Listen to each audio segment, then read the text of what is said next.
Gemini, hello there, my beautiful friends. We're going to do your general tarot reading for early to mid December 2025. Thank you so much for joining me today. You know, I appreciate each and every single one of you. So let's get right down to business, as always, and start you off with an oracle card here, just so we can dip our toes into energy and see what's happening for the lovely Gemini collective. Hope you're all doing fabulous and fantastic, my friends. Let's get it going here. My guide, spirit team, talk to me. What do we got for these lovely Geminis in early to mid-December? What energies, messages, insights can we take a little peek at? And yeah, we're just going to take a real quick look at this first card. Then we'll get into the full reading itself. At the very end, I'll pull you a bonus card from the Shadowland Tarot just to see what might be in the shadows or what shadow work you can lean into, which is always interesting. But let's get it going here. Let's rock and see what we got for Gemini. Early to mid-December, what's the vibe here for my good friends? We're at the very end of 2025.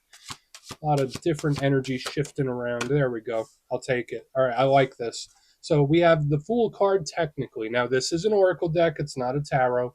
But all the symbolism of this oracle card points straight to the Fool card. So if you're connected to an Aries, they're showing up right there.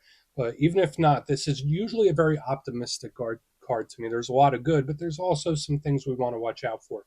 Now, before we fully dive into that, if you're new here, I'll be speaking about the December subscriber surprise towards the end, so you might want to check that out.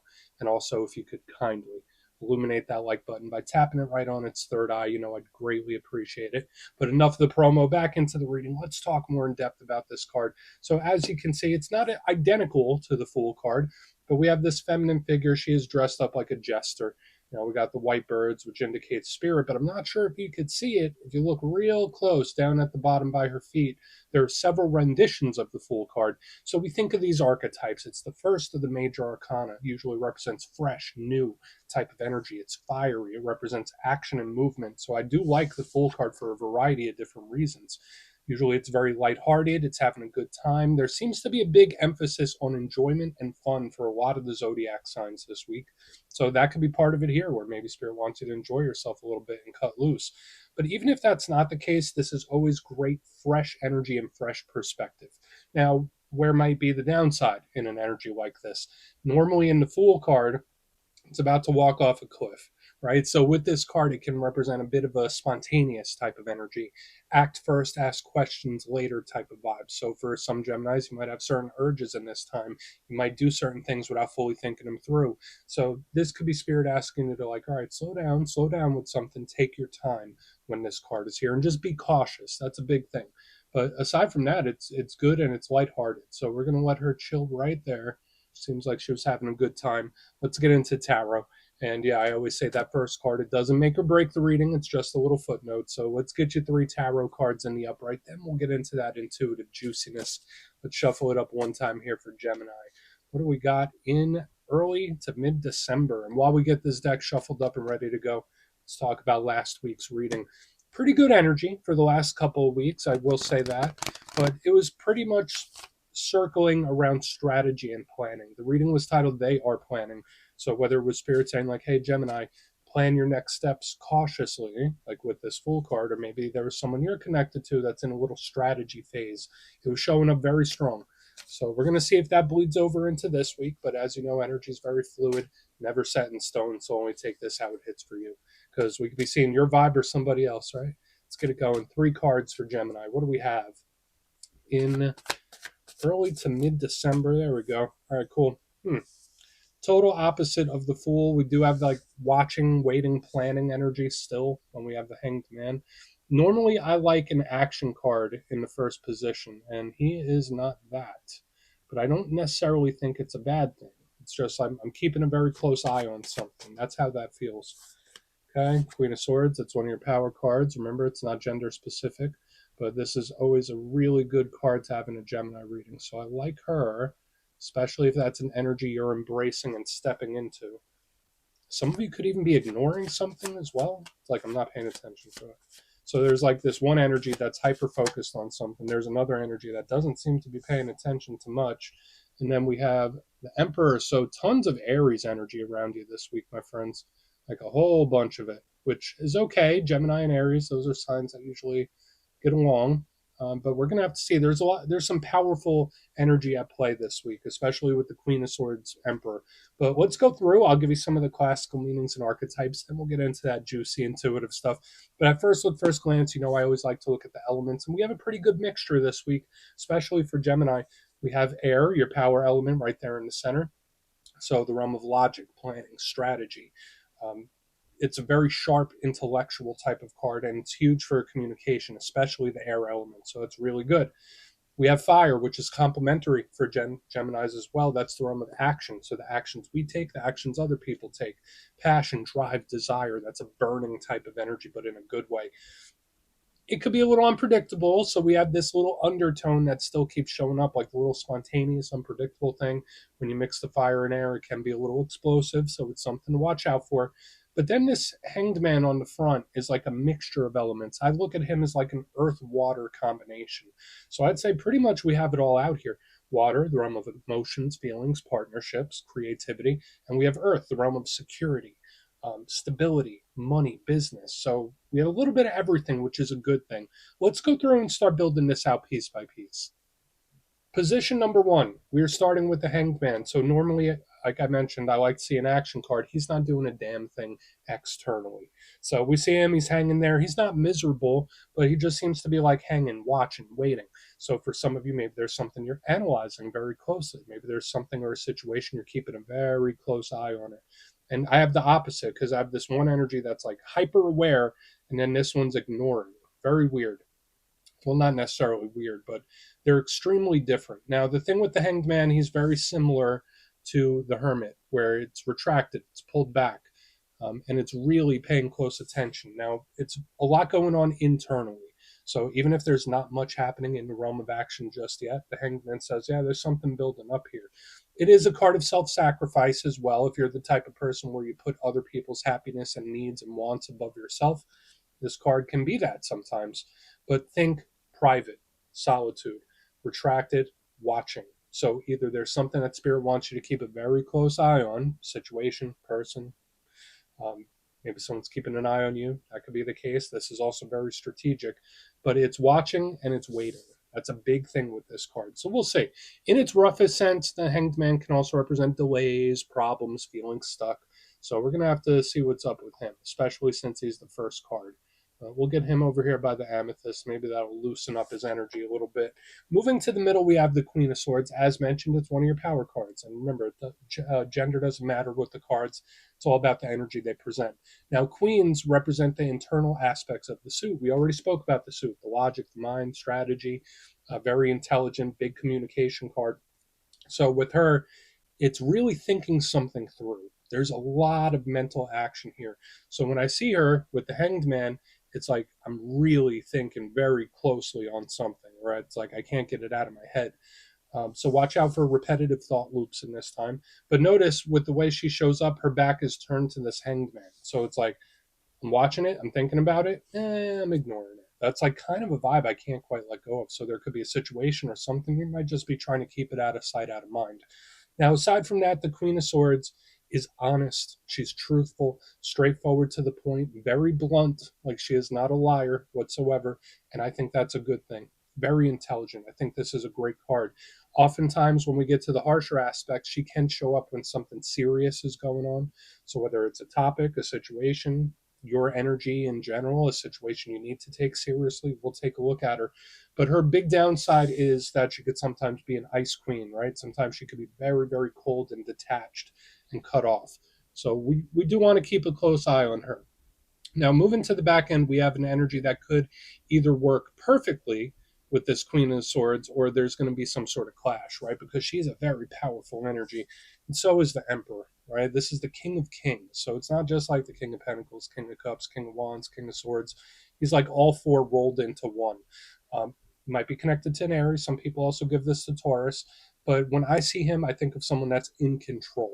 Think of authority figures, think of bosses, think of people that call the shots. That's a big thing. Now, if that's an energy you're stepping into, beautiful. Um, in the positive sense, the Emperor makes stuff happen. It's great for material success. Where you're putting your energy and focus is huge with this card. But the downside to the Emperor is sometimes it could be a little too set in its ways. It could be my way or the highway. and it can be a little bit of a control freak. So and again, I'm not saying someone is definitely putting that forward, but that's like the downside of the emperor. And sometimes he can represent situations that we can't control, that are out of our hands. So like when we have the queen and the emperor, they're either a power team where they combine forces and they could tackle the world, where there's a lot of friction between the two, like power struggle. So I want to dive deeper on all the Gemini. Let's do it. Let's jump in and clarify. Okay, let's get a good shuffle here for you. What do we got for Gemini, please? What do we got? And yes, this is where I go intuitive with the message, which means I just tell you how it feels to me. So feel free to do further research or rely on your base knowledge of tarot, because as you know, every single reading is about the reader's interpretation, and I'm just giving you mine. Let's go in on the Hanged Man. Let's see what he has to say. And yeah, if you're a reader yourself, please feel free to play along. That's why the box is here. If you're feeling any messages you want to give to Gemini, you can drop it in the comments. I don't mind at all. Okay, let's see what's up with the Hanged Man. Why is he here? Why is the Hanged Man hanging around? The deck is being very specific. There we go. What is this? This energy is so on edge. So on edge. Okay, we have the Nine of Swords, very stressed, anxious, nervous, like potentially even losing sleep. Now, for some of you, we're going to take a couple different approaches here. Make sure you're getting proper rest and relaxation in this time. If you've been going through a stressful time, take some time for yourself. Like when I see the Hanged Man with the Nine of Swords, it's like you need to have a mental vacation, or someone needs to give their mind a break here. That's just how it's feeling on an intuitive sense. And I always say with the Nine of Swords, you don't need to be an expert in tarot to understand this card. You see the person, they're sitting up in bed, hands on the face. They're obviously stressed, anxious, nervous about something. Someone needs a mental vacation. That's coming through very, very strong. So again, I'm not sure if it's you or somebody else, but this energy is hyper wound tight. Okay, like it's very, very wound tight on edge here. Now we'll see how it goes as we move throughout the rest of the reading. That energy, hopefully, it'll unwind. Um, Interesting dreams too. Like that's another side message for some of you. When I see the Hanged Man with the Nine of Swords, make sure you're paying attention to your dreams, because you might be receiving signs or little hints about stuff. So you might want to start dream journaling some things. Because listen, overthinking isn't always bad. Sometimes you could really pluck some insight from it. But if you're thinking throughout the day, all day, spinning, spinning, spinning, that can bleed over into the dream state too. So like we have a lot of mental stuff happening. We're going to keep going. This energy, I don't want to say this is someone that's a mess, but it is very, very wound tight. We're going to keep going. I don't know why. Like, why is this energy so wound up? Let's go in on the Queen of Swords. Yeah, very peculiar. And I know Geminis have an active mind. Like, you guys could work with this. So maybe it's not necessarily you. Okay. Okay. All right, so we have the Eight of Cups in the upright underneath this Queen of Swords. This is kind of like a flight response type of energy. Yeah, Queen of Swords, Eight of Cups, or it's like not too much, too much. For some of you, if someone is being a little too much too soon, like this is an energy that's easily scared off, or the pressure gets too tight and it flees. That's kind of the vibe I'm picking up here. Sometimes when we're going through stressful things or stressful situations, even if things aren't stressful, if someone comes in and is like messing up the vibe a little bit, some signs like Aries, and I know from experience, I have a lot of Aries placements, will tackle something head on. They'll see something, they'll tackle it, and they'll run right at it normally, not always. Some energies are like, I can't deal with this right now, I will deal with it later. That's the vibe. Now, for some Geminis, especially with the Queen of Swords, Eight of Cups, you might feel like you're not getting proper support in an area of life. So whether that's like friends, family, coworkers, like when I see the Queen of Swords, Eight of Cups, it's like I'm doing this on my own. Like I'm not getting support. So I'm getting like two very big main messages there. But it is a flight response. So watch out for any situation where it's too much too soon or too intense too quickly, because that's the vibe I'm picking up here. It's all about pacing. Okay, so whether this is your energy getting a little nervous because something intensifies too quickly, or somebody else's, like there's a fragility to this energy, and that's not meant as a diss or anything like that. We're gonna keep going. Yeah, I'm not trying to judge. It just feels like there's a fragility to someone's energy. It's easily scared. We're like easily thrown off. This is a flight response. Okay, let's keep going. for some of you, maybe if something pops up in the short-term future, maybe this is the better route. It all depends on your situation, right? Let's see what the Emperor has. Then we'll do a quick recap before we get into the shadow. Very flighty type of energy in the front. Very on edge, very flighty. King of Wands over. Okay. So this energy projects a lot. Okay. And I'm really trying my best to not come at anyone sideways, because I believe, especially when we're reading and tapping into energies and reading about situations, that we never judge, right? Whether good, bad, or indifferent, we never judge. But to me, this is someone that either projects a lot. So if they're feeling something, they'll project it onto another person where it's like, oh no, you're feeling this, which could be very frustrating. So watch out for any individuals that like project their own stuff onto you, because that's a very unique, specific message, and it's showing up here. But another thing is someone that like plays confident but really isn't. Like it's, I'm acting tough, I'm acting confident, I'm acting stoic, but in reality, I'm a mess. Like that's how it feels. So the King of Wands is very similar to the Emperor, right? Big fire sign type of energy. Aries, Leo, Sagittarius talks about direction of where we're putting our attention and intention. What am I paying attention to? What am I taking action towards? In reverse, it's very confused. It feels scattered. It doesn't know where it puts the energy. So the fact that we have the Emperor, the King of Kings, bold, confident, yeah, I got this, no problem. King of Wands underneath, it's like I'm winging it here, where it's like I act like I got it, but I'm kind of just winging it. That's how it feels. And so those are the main messages I'm picking up on the back end. Watch out for anyone that projects things onto you. And there's also this energy that comes off as very bold, very confident, very stoic. That really isn't. There's actually a lot of concern underneath the surface, which makes sense with all this energy in the front. So for a lot of you, I'm going to say this energy is probably not yours. It all really depends on the situation, really. But let's go through and do a quick recap. Then we'll get into the shadow. So very high strung energy this week, Gemini. Make sure you're taking care of yourself, right? Self-love, self-care, super important. But if you look here in the box, position number 1, we got the Hanged Man with the 9 of Swords.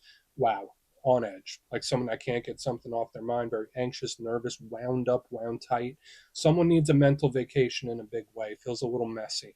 Moving to the middle, we have the Queen of Swords with the 8 of Cups.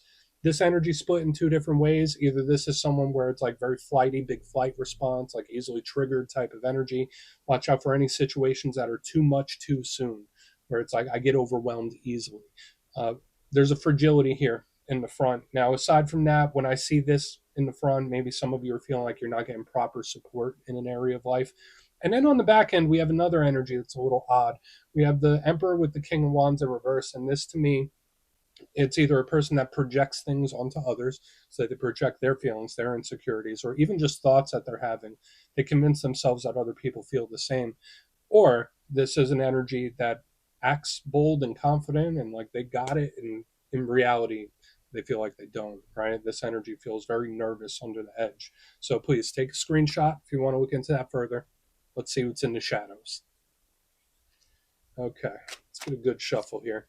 And yeah, I always like to pull one shadow card at the very end just to see whether it's something within you or something you don't quite see. Shadow cards don't always have to be a challenge. They could be a good thing too. So let's get you one. And yeah, if you made it to this point in the reading, please feel free to check out channel memberships. I'll put a link for it in the comments below. It's a beautiful way to support the channel. I have much love for all my channel members. Okay, what do we got for Gemini, please? Quick, super quick. 10 of Cups. All right, so at least you get a very good positive shadow card here. 10 of Cups is great, even in the shadows. It's a wish fulfillment card. So even if there is something you're wanting and you don't know how it's going to get there, the 10 of Cups in the shadows does show a good result at some point. Even if there is some frazzled, wild energy going on, I like this. Cups runneth over, right? Now, the only downside shadow side to the 10 of Cups is sometimes it could be emotionally overwhelmed, right? 10 full cups is a lot of cups. So it makes sense with the little bit of fragility we were seeing within the main part of the spread. But one thing I'd like someone to watch out for, the 10 of Cups can represent overindulgence. So any pleasure of the flesh or anything where it's like I'm consuming, I'm taking in, it's like overconsumption. So watch out for anything like that as well. But aside from that, the 10 of Cups could be good. So we're just going to leave it right there, Gemini. That's what I have for you this week, my friends. Don't click away just yet, though. I'm going to give you the details of the December subscriber surprise. If you would like further clarification on your situation, you can book a personal reading with me at my website, mastermetaphysics.com. My December schedule is live right now, and the spots go quick. So go check it out, see what's available if you want to have a chat with me. But for the December subscriber surprise, I'm giving away 3 copies of one of my favorite decks for all skill levels, the Gilded Tarot Royale. So if you'd like to get your name in for this, it's 2 simple things, as always, my friends. First, you must be subscribed. And second, let me know down in the comments, out of all the tarot cards, which one do you resonate with most? When you see it in a reading, it's like, yeah, that's me. Put your answer in the comments. You'll be entered to win. And at the end of the month, the winners will be announced in the community tab. As always, my friends, much love, and I'll see you soon.